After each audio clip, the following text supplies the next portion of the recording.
went back and forth with the flat Earth, the geocentric model versus the heliocentric model. It wasn't like there was any proof of the heliocentric model. Just somehow explain the timeline. Yeah, I've got the timeline, the history of flat Earth on my channel. You can watch that extrapolated completely.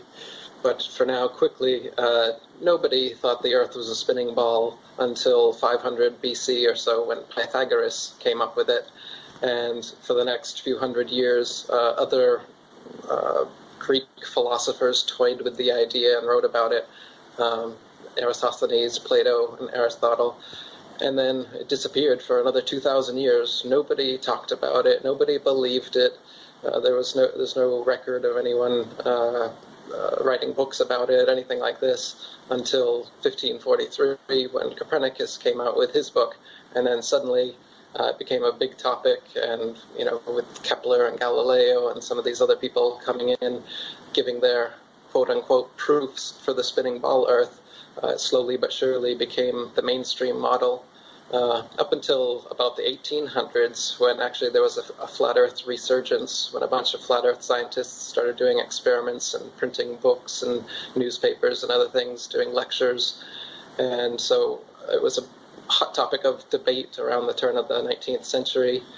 And then, of course, with Einstein's relativity theory, which is a philosophy that basically banishes everything to ultimate relativity, so there can't be any motionless thing in the universe, like they said the Earth was. And then eventually you get into NASA with the moon landings, and nowadays they've got all these fake CGI pictures we were talking about, which everyone believes are real. So most everybody thinks that the Earth is a spinning ball now, and it's really just been a long-term propaganda campaign over the past 500 years, which, when you look into it, has been spurred by and maintained by Freemasons. Freemasonry, the oldest and largest secret society in the world, with over 5 million members in almost every country in the world. You find that Copernicus and Newton and Galileo, right up until modern day, the astronauts, almost every astronaut that claims to have gone into outer space or walked on the moon is publicly known as a Freemason. So it's the same group of people who's been promoting this idea for the past 500 years. So that's another red flag, as Eddie was talking about. There's so many red flags when you find out that the original moon landing footage has all been erased. They can't find it. And the telemetry data, can't find that. Things that would actually confirm these things to be true. They can't find those. The moon rocks have now come out to be fake. When you look into these things, it's completely obvious, as Eddie said, that the moon landing is a complete hoax. And then you got to ask, well, why would they do that?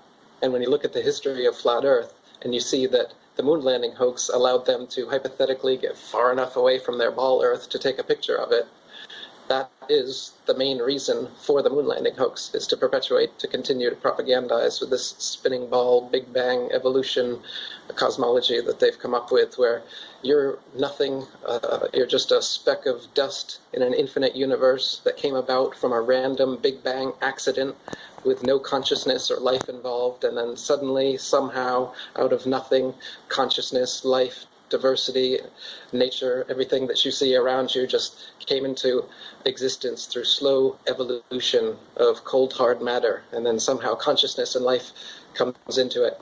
So they have this whole materialist philosophy that they've been trying to inculcate the world into, and the spinning ball Earth is just part of it. As I'm saying, it gets into evolution and Big Bang and all this other crap. And the idea is to make you believe, well, first of all, the idea is to have you stop trusting your own senses, your own experiments and experience, and to instead trust these authority figures who are giving you information, giving you pictures and videos and saying, this is the truth, trust us, instead of trusting yourself, which using your own devices and your own methods, it's easy to prove that the Earth is not a spinning ball. I have a book called 200 Proofs the Earth is Not a Spinning Ball. Everyone can check out. And you can see for yourself. I mean, NASA doesn't even claim to have 200 proofs that we live on a spinning ball. The most you'll ever be able to find is 10. They've never felt the need to try to come up with more than 10 supposed proofs that you live on a spinning ball. And in my book, I debunk all 10 of those, and I give you 200 of the opposite reasons why we're obviously not moving. we're motionless, just as you said. We're sitting here doing this podcast. You don't feel like you're spinning around an axis at 1,000 miles per hour, around the sun at 66,600 miles per hour, while the sun is also moving. So it's not the heliocentric theory anymore. Now it's the acentric theory, because they don't know what the center of the universe is. So the sun is also traveling 500,000 miles per hour around the Milky Way galaxy, and the Milky Way galaxy itself is shooting millions of miles per hour off from that Big Bang that they say happened 14.7 billion years ago. They know exactly how long ago it happened, too. They can make up these huge distances to the stars and these huge numbers of how far things are and how these timelines, because it's bullshit, because they just make it up. It's been getting longer and longer as they go. If you look at Copernicus's figure for how far away the sun supposedly was in his model, it was only a bit more than 3 million miles away. But then you go to Newton and it was up to 26 million, and you keep going. At one time it was over 104 million, and then they've brought it back down to 93 million right now. That's where we're at now. But flat earthers throughout the centuries, as Eddie said, have measured using sextants and plane trigonometry from different points all over the plane, and found out that the sun is very close and very small. It's like a spotlight that illuminates over the plane. About 3,000 miles above us, about 30 miles in diameter is what you get from using these actual measurements that we can do without having to trust these random scientists and their random theories. I mean, do you know how they say that they come up with the distances to the stars? The stars, they figure out how far away they are by taking a star up to a little color chart and determining how blue it is or how red it is. And they say, oh, it's blue shifting. It's blue shifting at this rate, so we know that it's this many light years away from us. A light year is another Star Trek term they came up with to make things that are trillions and trillions and trillions of miles away, supposedly, sound more plausible. So again, they're just, it's magic, you know. Oh, it's 10 trillion light years away, and we know because of the gradient of the blue on the redshift on our little color scale. Yet you can, with a telescope or with a zoom camera, with your own eyes, look at any star any night and notice every single color of the rainbow and watch it fluctuate through all colors like a pulsating disco ball. So for them to claim that they're able to gauge star distances based on color, this is just par for the course of the kind of pseudoscience that they feed you with a capital S, calling it science. I'm already convinced. So I mean, since I already have done my research and I already get past this point of, I do believe the Earth is somewhat flat, from what we can see. But I have a couple questions. One, so the stars are just lights. They're not. They're just like when you look through telescopes. Because people say, when I start talking about this, they're like, wait, when I look through a telescope, I can see the Saturn, the rim on the Saturn thing. And so explain to the people what they are looking through the telescope, or if those photos on the internet are not even real photos. Can you look through a telescope and see the rim around Saturn? There's a halo and a light around the sky, so the world must be a spinning ball, is their argument. Yeah, you can see a little halo of light around Saturn in a telescope. But Saturn itself and all of the other wandering stars, which are now called planets, the ancients differentiated the stars only as fixed or wandering, because the fixed stars, you can see they maintain their relative positions to one another night after night, century after century, for thousands of years. Polaris has been exactly above the North Pole, and all of the other fixed stars revolve perfect circles around Polaris, staying in their constellations night after night. Yet supposedly we're spinning around the sun while the sun spins around the galaxy, and the galaxy shooting off through the universe at those speeds that I mentioned earlier. If that was actually the case, then the night sky would never be the same 2 nights in a row. You would never come back around, or if you did, it would be millions of years, whatever. You wouldn't be able to have constellations. You wouldn't be able to track these things the way that we are. The only way that you can do it is because we're not moving. And everything else over our heads, all those lights in the sky that look like they're moving over us, they're doing exactly what it looks like they're doing. They're moving over and around us. We're not moving. You look at the sun move over and around us, and then you see the moon come following a similar path at a similar speed. But NASA tells you that moon is rotating around us. But we, this Earth we stand on, is rotating around the sun. but you can see for yourself that that's not the case. Just like you can feel for yourself that we're not moving. Just like you can see that the horizon is perfectly flat. Just like you know that water always finds its level, and Earth is 70+% water. You know that water can't conform to the exterior of a shape. If you put a shape in some water, it doesn't show up on the outside. So how could the Earth be a sphere, or an oblate spheroid, or a pear, or whatever NASA has decided that it is these days? So when you look up at the stars or the planets, they're all just flashing little lights in the sky. Whether you use a telescope, your eyes, a zoom camera, what it doesn't look like is these CGI ball planets that you always get, like Eddie was talking about from the Nova and the BBC documentaries, where you get these close-up, high-def detail of these ball planets up there.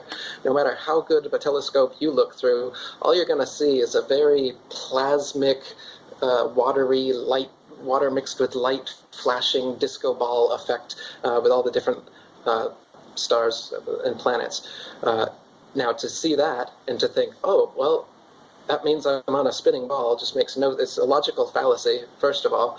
And second of all, you can see that these things are not physical, tangible things that anyone would be able to land on. For instance, the moon, you can see blue right through it during a waxing and a waning cycle. Stars have been seen through the moon.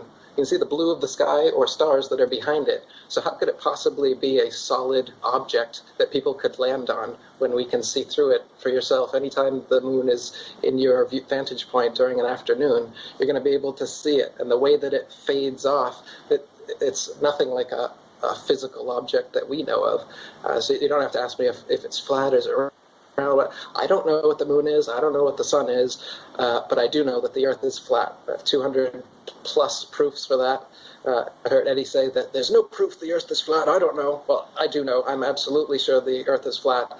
And if you check out my channel, check out my websites, I've proven it over and over and over again. It's the one thing you can know for sure in this lifetime, is that the Earth is absolutely flat and motionless. It is the most easily proven conspiracy, and that's why it's taking the world by storm, as one of the other panelists said earlier, is because it's so easily proven. It's not like the JFK assassination, where you could, like Eddie was saying, you could spend your whole life trying to look into that and trying to figure out the ins and outs of it. And it's easy to find out that that was a conspiracy, that it is not the way that they told us it was. But to find out exactly what it is, that's difficult. But with the flat Earth, it's not. It's simple. It's here every day. You can perform experiments yourself anytime you want to. People are doing it every day. There's YouTubers, Facebookers, all over social media that are doing their own experiments, proving over and over again that the Earth is flat and motionless. Meanwhile, NASA's running with their tail between their legs in damage control mode, trying to say that they've discovered gravitational waves and 7 new Earth-like planets to try and keep the sheeple in line. In reality, the world's waking up, and Eddie Bravo and you guys, Cron Gracie, it's great talking to you too. You guys are all legends. You guys are helping bring this out. Like you said, us martial artists here, we're truth warriors. We're more than just here to compete and win for the glory of making it first or whatever. How about actually getting the truth out? And this is what's most important. I've scaled back on my martial arts training and teaching a lot so that I can do this. I think it's more important. I think this is the most important thing that I could be doing right now. I think this is the most important issue anyone can be talking about right now, because we've been lied to for 500 years, and when you get this out, it's like a balloon rising to the surface being held underwater for 500 years. Water's going to splash all over the place, and it's exactly what we need in this fucked up world that we live in, where they've been lying to us in school, the entire media is controlled, the governments are controlled, and it's all part of this system, and this easily proven conspiracy of the flat Earth brings that all to the forefront, so people can see clearly that we have been lied to. This shit's real. And so big kudos to you guys for doing what you're doing. It's difficult to get people with any sort of fame, any sort of following to come out about these things. Even people with no fame or following don't want to tell their friends and family, because your ego doesn't want to be that ego that has to deal with the fact that you're the idiot now saying the Earth is flat and all your friends are going to make fun of you. Nobody wants to be in that position. None of us here wanted to be in that position. But it takes a triple OG. You know what? I've been